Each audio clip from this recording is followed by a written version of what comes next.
అణగదొక్కడానికి కాదా అనేటువంటి ప్రశ్న కూడా వేయాల్సినటువంటి అవసరం ఉంది. అంటే మీకు కలిసి వస్తేనే పథకాలు, లేకపోతే అణచివేతలు.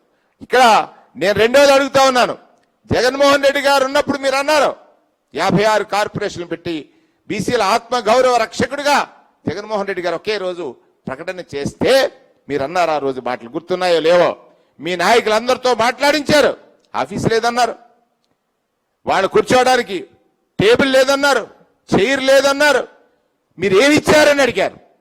పదే పదే మీ నాయకులందరూ కూడా బీసీ కార్పొరేషన్లో 56 కార్పొరేషన్లు పెట్టారు, కులాలని విడగొట్టేశారు, వాళ్ళకి మీరేమిచ్చారు అనేటువంటి ప్రశ్నలు చాలా సందర్భాల్లో వేశారు. ఏం ఖర్చు పెట్టారు? మేము డీబీటీ ద్వారా పంచాం ఆ కులాలకి, స్పష్టంగా చెప్పగలం ఎంత పంచాం.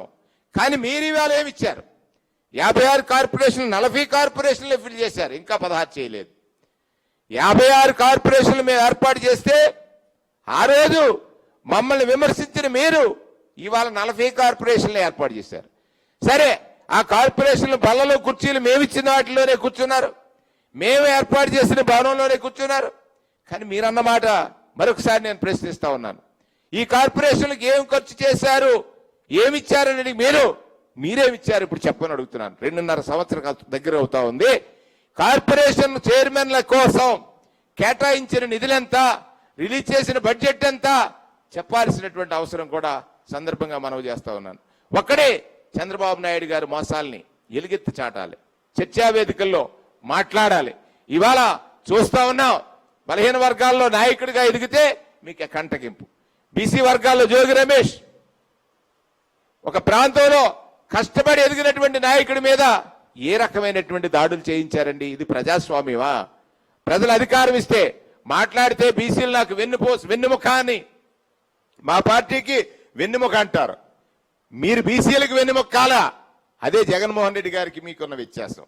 జగన్మోహన్ రెడ్డి గారు బీసీలకు వెన్నుముకయ్యాడు, మీరు మమ్మల్ని వెన్నుముకగా వాడుకుని అధికారంలోకి వచ్చి ఎవరు మా నాయకుడి యొక్క ఇంటి మీద దాడి చేయించిన తీరు గాని, తర్వాత రజనమ్మ మీద కేసులు గాని, ఇవాళ కారుమూరి సునీల్ మీద కేసులు గాని, అప్పలరాజు మీద కేసులు గాని, అసలు ఈ రాష్ట్రంలో ప్రజాస్వామ్యయుతంగా ఏర్పడినటువంటి ప్రభుత్వంలో చట్టాలు ఏదైతే ఏర్పాటు చేసుకున్నా ఆ చట్టాలని ఏ రకంగా అతిక్రమిస్తున్నారో, అలాగే మా రమేష్ యాదవ్ మీద కానీ చేసినటువంటి కులాలు, ఏ కులం అయితే రాజకీయంగా ఎదుగుతుందో ఆ కులాన్ని అణిచివేయాలి.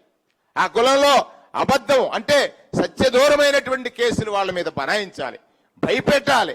ఈ కులంలో ఆ వాయిస్ వినపడటానికి వీలేదు. నేను అనుకుంటా ఉన్నాను, ఇంతకాలం మీరు ఏ బీసీల ద్వారా అధికారంలోకి వచ్చారో ఆ బీసీల వాయిస్ మీకు వింపుగా లేదే.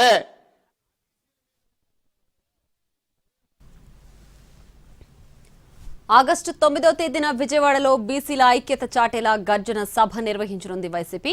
వైసీపీలో ఉన్న బీసీ నేతలంతా సభకు హాజరవుతారన్నారు జోగి రమేష్. వైసీపీ బీసీ నేతలను ప్రభుత్వం వేధిస్తోందని ఆరోపించారు.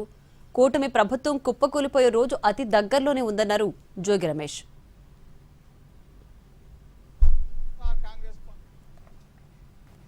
సంబంధించిన నాయకులందరం కూడా విజయవాడ వేదికగా ఆగస్టు 9వ తారీఖు ఆదివారం నాడు వెన్యూ అనౌన్స్ చేస్తాం.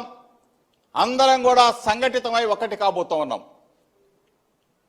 చంద్రబాబు నాయుడు గుండెల్లో రైళ్లు పరిగెత్తించబోతా ఉన్నాం.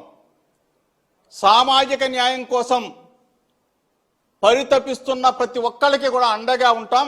అండగా ఉండే విధంగా జగన్మోహన్ రెడ్డి గారి నాయకత్వంలో మరలా బలహీన వర్గాల ప్రజలందరూ కూడా నడవవలసిన అవసరం వచ్చింది అని చెప్పేసి, ఆ ఆవశ్యకత ఉంది అని చెప్పేసి అందరం కూడా భావించారు కాబట్టి, భావిస్తున్నాం కాబట్టి ఈ కార్యక్రమం తీసుకున్నామని చెప్పేసి మీ అందరికి కూడా చెప్తూ, ఈరోజు బలహీన వర్గాల మీద దాడులు,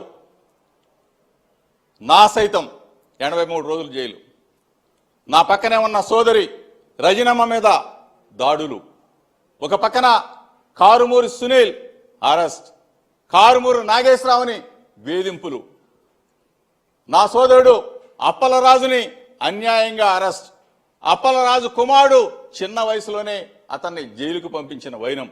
ఒక్కటి కాదు, రెండు కాదు, బలహీన వర్గాలనే టార్గెట్ చేస్తున్న చంద్రబాబు నాయుడు ప్రభుత్వం, కుట్రల ప్రభుత్వం, కూటమి ప్రభుత్వం గొప్ప